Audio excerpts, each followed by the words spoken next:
I am utilizing the Bit Integrations plugin to establish a connection between these two platforms. Let's go to Bit Integration Dashboard. Now click Create Integration. Now search and select trigger, which is Fluent Forms.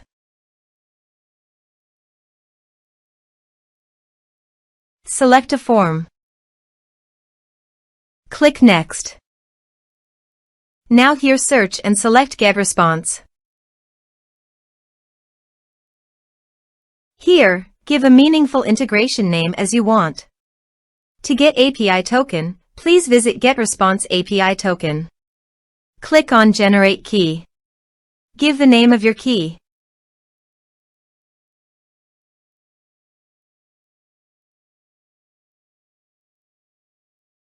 Copy the API key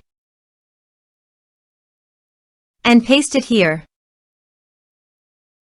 Click Authorize. Authorization is successful. Click Next. Now select Campaigns from the drop-down. Now do the field mapping.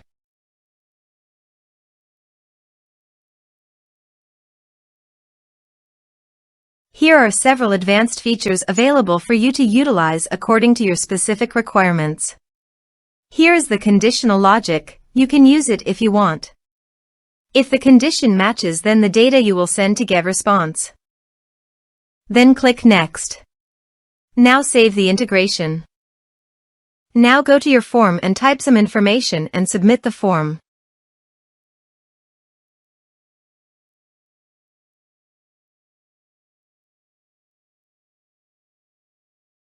The form is successfully submitted.